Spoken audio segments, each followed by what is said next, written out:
Hi everyone! Really quick before I start reading today, shout out to Gilg's Class 2020. Yes, class! Woo! Okay, 2020! let's do this. Are you ready? I am still reading as Jack. This chapter is called August's House. It was already the middle of January, and we still hadn't even chosen what science fair project we were going to work on. I guess I kept putting it off because I just didn't want to do it. Finally, August was like, "Dude, we have to do this." So we went to his house after school.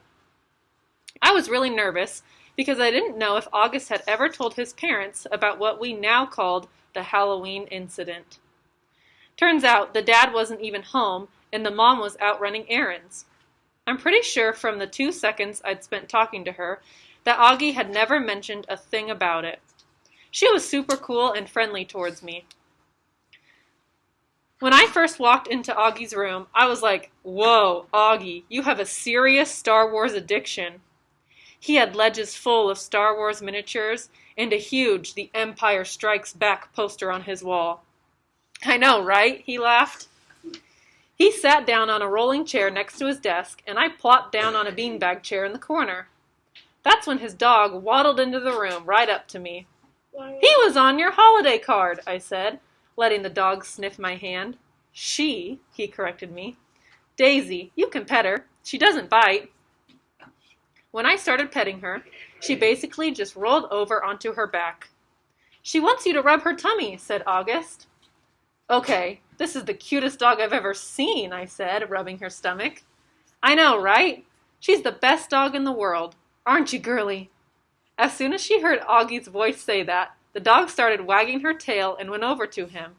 "Who's my little girly? Who's my little girly?" August was saying as she licked him all over the face. "I wish I had a dog," I said. "My parents think our apartment's too small." I started looking around at the stuff in his room while he turned on the computer. "Hey, you've got an Xbox 360? Can we play?" "Dude, we're here to work on the science fair project." "Do you have Halo?" "Of course I have Halo." "Please, can we play?" He had logged on to the Beecher website and was now scrolling down Miss Rubin's teacher page through the list of science fair projects. "Can you see from there?" he said. I sighed and went to sit on a little stool that was right next to him. "Cool iMac," I said. "What kind of computer do you have?" "Dude, I don't even have my own room, much less my own computer. My parents have this ancient Dell that's practically dead." "Okay, how about this one?" he said, turning the screen in my direction so I would look. I made a quick scan of the screen and my eyes literally started blurring. "Making a sun clock?" he said. "That sounds kind of cool." I leaned back. "Can't we just make a volcano?" "Everyone makes volcanoes." "Duh, because it's easy," I said, petting Daisy again. "What about how to make crystal spikes out of Epsom salt?" "Sounds boring," I answered. "So why'd you call her Daisy?" He didn't look up from the screen. "My sister named her. I wanted to call her Darth. Actually, technically speaking, her full name is Darth Daisy, but we never really call her that." "Darth Daisy? That's funny. Hi, Darth Daisy," I said to the dog, who rolled onto her back again for me to rub her tummy. "Okay, this one is the one," said August, pointing to a picture on the screen of a bunch of potatoes with wires poking out of them. "How to build an organic battery made of potatoes. Now that's cool. It says here you could power a lamp with it. We could call it the Spud lamp or something. What do you think?" "Dude, that sounds way too hard. You know I'm bad at science." "Oh, you are not." "Yes, I am. I got a 54 on my last test. I'm bad at science." "No, you aren't, and that was only because we were still fighting and I wasn't helping you. I can help you now. This is a good project, Jack. We've got to do it." "Fine, whatever," I shrugged. Just then there was a knock on the door. A teenage girl with long, dark, wavy hair poked her head inside the door. She wasn't expecting to see me. "Oh, hey," she said to the both of us. "Hey, Via," said August, looking back at the computer screen. "Via, this is Jack. Jack, that's Via." "Hey," I said, nodding hello. "Hey," she said, looking at me carefully. I knew the second Augie said my name that he had told her about the stuff I had said about him. I could tell from the way she looked at me. In fact, the way she looked at me made me think she remembered me from that day at Carvel on Amesfort Avenue all those years ago. Augie, I have a friend I want you to meet, okay? She said. He's coming over in a few minutes. Is he your new boyfriend? August teased. Via kicked the bottom of his chair. Just be nice, she said, and left the room. Okay, you're going to laugh at this part. Are you ready? Dude, your sister's hot, I said. I know. She hates me, right? I told you. You told her about the Halloween incident? Yeah. Yeah. She hates me? Or yeah, you told her about the Halloween? Both. That's too far. That's too far, huh? I know, right? Okay, this next chapter... True. This next chapter is called The Boyfriend. But let's think about this. Via's in high school, so is that okay for her? Yes. And her parents think it's okay, so is it okay? Yes. Okay. 2 minutes later, the sister came back with this guy named Justin. Seemed like a cool enough dude. Longish hair, little round glasses.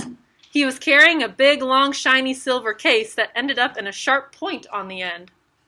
Justin, this is my little brother, August, said Via, and that's Jack. Hey guys, said Justin, shaking our hands. He seemed a little nervous. I guess maybe it was because he was meeting August for the first time. Sometimes I forget what a shock it is the first time you meet him. Cool room. Are you Via's boyfriend? Augie asked mischievously, and his sister pulled his cap down over his face. What's in your case? I said. A machine gun? Ha! Answered the boyfriend. That's funny. No, it's a fiddle. Justin's a fiddler, said Via. He's in a Zydeco band.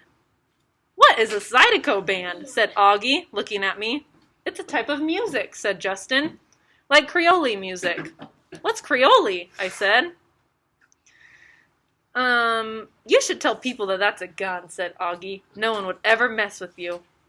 Ha, I guess you're right, Justin said, nodding and tucking his hair behind his ears. Creole's the kind of music they play in Louisiana, he said to me. Are you from Louisiana? I asked.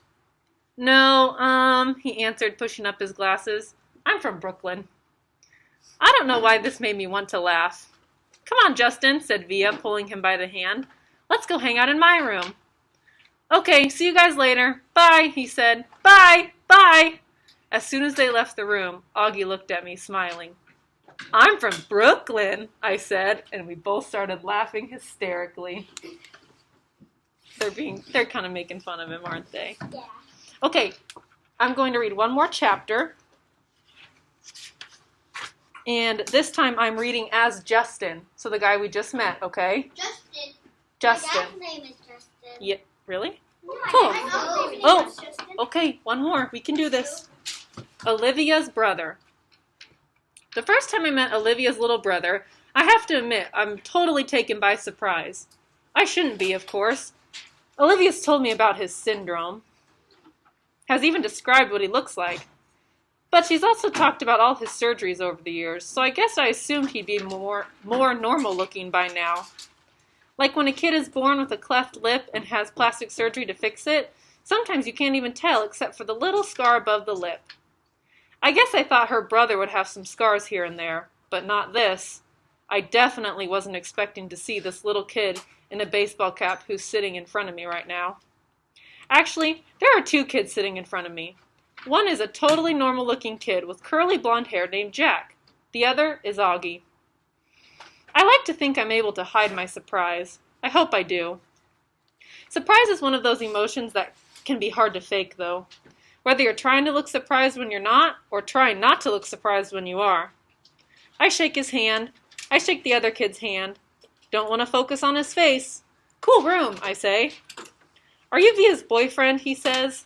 I think he's smiling. Olivia pushes down his baseball cap. Is that a machine gun? The blonde kid asks, like I haven't heard that one before. And we talk about Zydeco for a bit. And then Via's taking my hand and leading me out of the room. As soon as we close the door behind us, we hear them laughing. "I'm from Brooklyn," one of them sings. Olivia rolls her eyes and smiles. "Let's go hang out in my room," she said. We've been dating for 2 months now. I know, shocking. I knew from the moment I saw her, the minute she sat down at our table in the cafeteria, that I liked her. I couldn't keep my eyes off of her. Really beautiful, with olive skin and the bluest eyes I've ever seen in my life. At first she acted like she only wanted to be friends. I think she kind of gives off that vibe without even meaning to. Stay back, don't even bother. She looks you right in the eye when she talks to you, like she's daring you. So I just kept looking at her right in the eye too, like I was daring her right back. And then I asked her to hang out, and she said yes, which rocked. She's an awesome girl, and I like hanging out with her. She didn't tell me about August until our 3rd date. I think she used the phrase, okay, here we go, you know how I sound words out, a craniofacial abnormality to describe his face, or maybe it was a craniofacial anomaly. I know the one word she didn't use was deformed, though, because that word would have registered with me. "So, what did you think?" she asked me nervously the second we were inside her room. "Are you shocked?" "No," I lie. She smiles and looks away. "You're shocked." "I'm not," I assure her. "He's just like what you said he'd be." She nods and plops down on her bed. She has a lot of stuffed animals on her bed. She takes one of them, a polar bear, and without thinking, puts it on her lap. I sit down on the chair by her desk. Her room is immaculate. Do you know what that means? Like really clean. Everything's put in the right spot. "When I was little," she says, "there were lots of kids who never came back for a second play date. I mean, lots of kids. I even had friends who wouldn't come to my birthdays because he would be there. They never actually told me this, but it would get back to me. Some people just don't know how to deal with Augie, you know?" I nod. "It's not even like they know they're being mean," she adds. "They were just scared. I mean, let's face it, his face is a little scary, right?" "I guess," I answer. "But you're okay with it?" she asks me sweetly. "You're not too freaked out or scared?" "I'm not freaked out or scared," I smile. She nods and looks down at the polar bear on her lap. I can't tell whether she believes me or not. Then she gives the polar bear a kiss on the nose and tosses it to me with a little smile. I think that means she believes me, or at least that she wants to. Okay, we're going to stop there for today. Say bye. Bye. Bye.